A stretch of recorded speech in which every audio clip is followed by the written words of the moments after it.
우리 사람들이 좋아하는 게 있죠. 그 아이들이나 어른이나 할 것 없이 좋아하는 게 있는데요. 바로 복입니다. 우리는 특별히 우리의 한국 사람들은 복 받는 걸 참 좋아합니다. 그래서 인사할 때도 뭐라고 그러죠? 복 많이 받으세요. 그 옛날에는 저 어렸을 때도 보면은 그 수저에 복자가 써 있었어요. 할아버지 모시고 살았는데 그 은수저에 이렇게 복자가 써 있었고, 또 베고자는 베개에도 복자가 이렇게 수로 놓아져 있었어요. 그 다음에 여기 차이나타운인가? 또 인천에 가면 그게 있는데요. 그 중국집에 가면은 복자를 말이에요. 거꾸로 달아놨어요. 왜 그런지 아세요? 복이 쏟아지라고. 그 거꾸로 박아놨더라고요. 그러니까 이 정도로 우리나라 사람들이 아주 복을 좋아합니다. 그런데 많은 사람들이 이 복을 행운과 연결시켜요. 재수와 연결시켜요. 복은 운이 좋아야 되고 재수가 좋아야 얻는 것이다 라고 생각해요. 아니에요. 오늘 성경에 보면은 복의 근원은 하나님이시래요. 다시 말하면 복의 주인이 누구? 하나님이시라는 거예요. 복뿐만이 아니에요. 우리가 사는 것, 죽는 것, 화를 입는 것, 이 모든 것이 생사화복이 다 하나님이 주관하신다라고 말씀하세요. 사무엘상 2장 6절 7절 읽겠습니다. 우리 하나님 여호와는 죽이기도 하시고 살리기도 하시고 수월은 지옥이라는 거, 지옥. 예. 수월에 내리기도 하시고 거기서 올리기도 하시는도다. 여호와는 가난하게도 하시고 부하게도 하시며 낮추기도 하시고 높이시기도 하시는도다. 아멘. 그러므로 여러분 복을 세상에서 찾지 마세요. 복은 하나님께 있어요.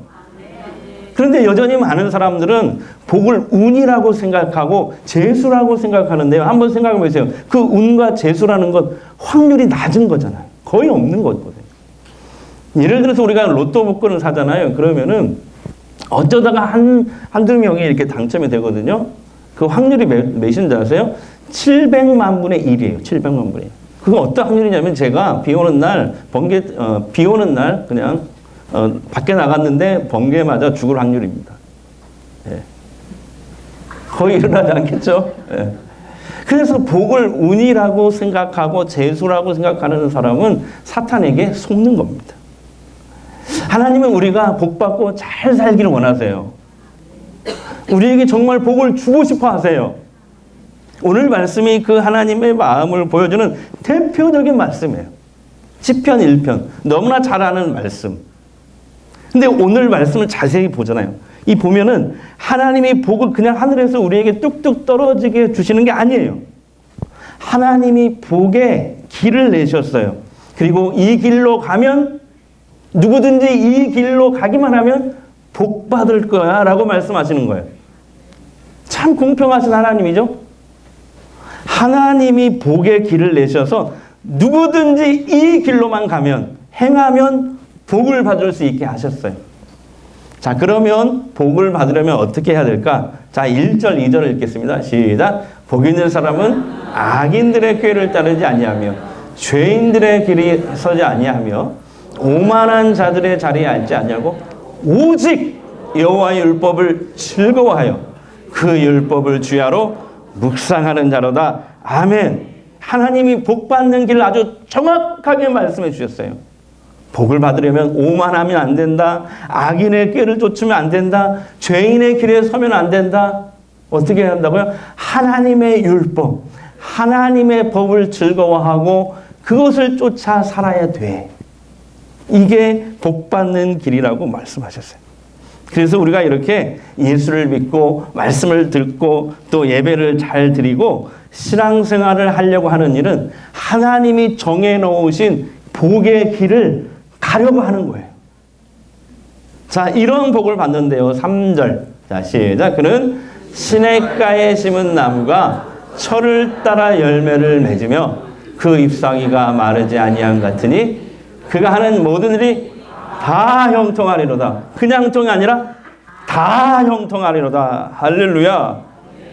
시냇가에 심은 나무의 축복이 어떤 축복이에요? 자, 시냇가에 심은 나무는 이 뿌리가 이 물 속에 이렇게 뿌리를 내렸단 말이에요. 그러니까 아무리 세상이 가물어도 그 시냇가에 심은 나무는 죽지 않아요. 오히려 싱싱합니다. 많은 열매를 맺게 돼 있어요. 그래서 여러분, 복을 운에서 찾거나 재수에서 찾으면 안 돼요.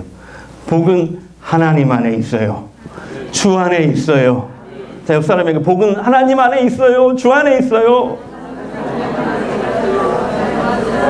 근데요, 세상 사람들은 재수만 좀 있으면, 운만 좋으면 내가 죄를 지어도 악인의 꾀를 쫓아 살아도 하나님 뜻대로 살지 않고 세상 풍조와 방식을 따라 살아도 오히려 잘 되고 형통할 수 있다고 생각해요. 그래서 거기에 승부를 걸어요. 그러나 성경에 하나님 뭐라고 했어요? 악인의 형통을 부러워하지 말라.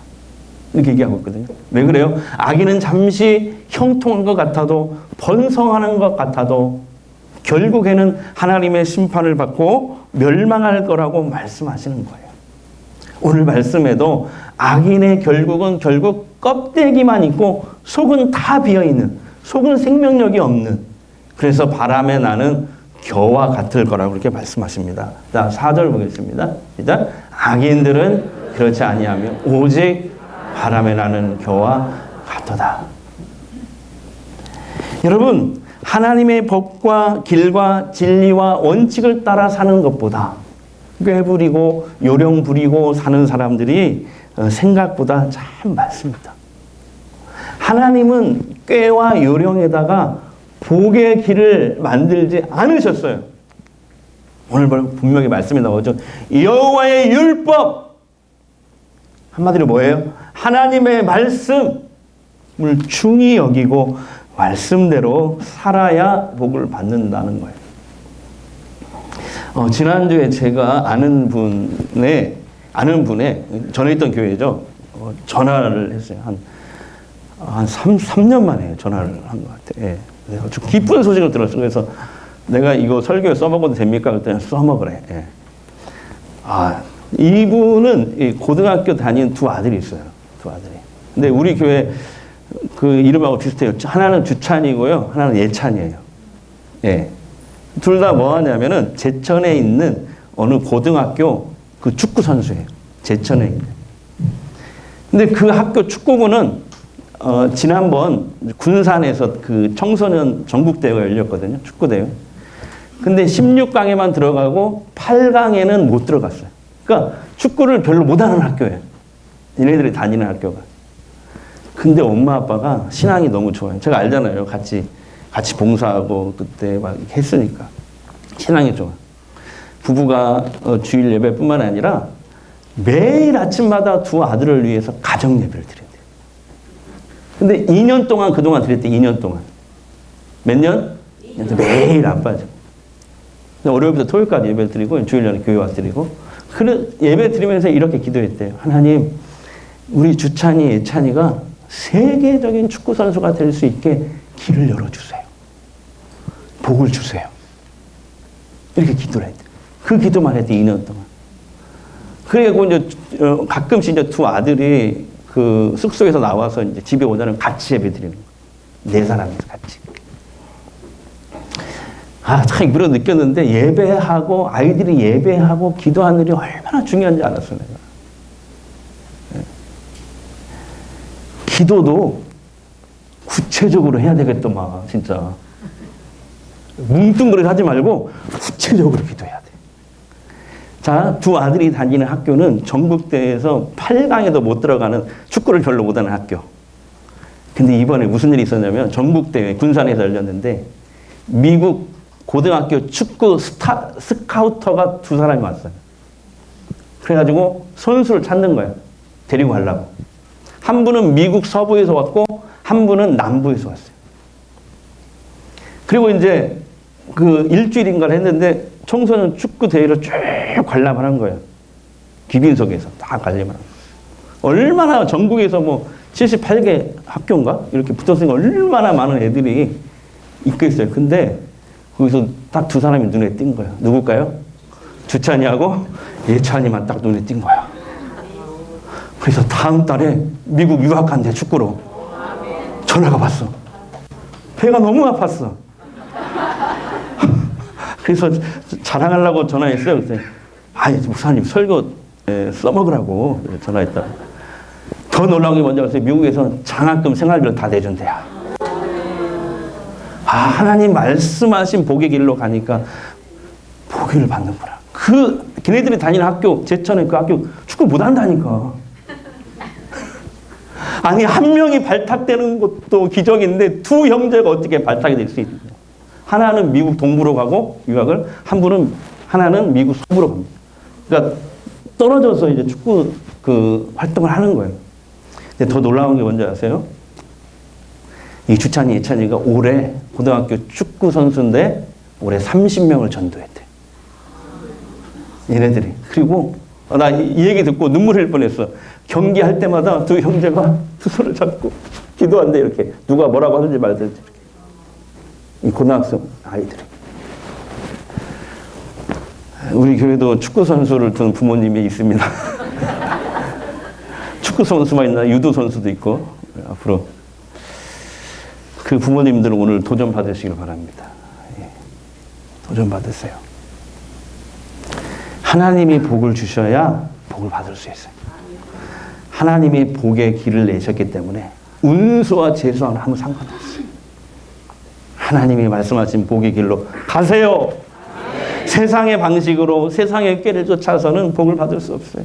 내 마음대로 살아서는 힘들기만 해. 하나님을 찾으세요. 하나님을 붙잡으세요. 더디 가는 것 같고 좁은 길을 가는 것 같고 십자가를 져야 되는 것 같지만 결국 하나님이 말씀하신 복의 길로 가면 복을 받아요.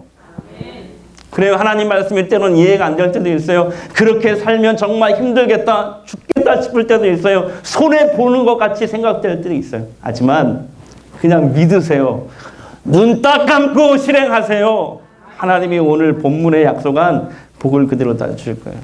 특별히 우리 이제 학생들이 있잖아요. 예배를 잘 들으셔야 돼요. 예배. 얘들 아무리 축구하고 힘들고 바빠도 예배 드린다. 예배. 네. 그리고 경기할 때 유일하게 둘이 손잡고. 시냇가에 심은 나무가 철을 쫓아 열매를 맺은 같이 그가 하는 일이 다 형통하리로다. 이 말씀의 간증자들이 다 되시기를 주의 이름으로 축원합니다. 복의 근원 강림하사 찬송하게 하소서. 한량 없이 자비하심 측량할 길 없던 하나님의 하나님의 찬송가를 내게 가르치소서. 그속하신 그 사랑을 항상 찬송하. 2절 주의 크신 도움과 이때까지 왔으니 이때까지 왔으니 아멘. 이와 같이 전국에도 이르기를 바라네. 하나님의 품을 떠나 죄 빠지는 일을 예수 구원하시려고 보혈을 주셨네. 기도하겠습니다. 하나님, 더디 가는 것 같고 좁은 길을 가는 것 같고 십자가를 져야만 되는 것 같을지라도 복의 길, 하나님 말씀의 길을 쫓아 살아서 하나님이 약속하신 축복의 증인들 다 되게 하옵소서.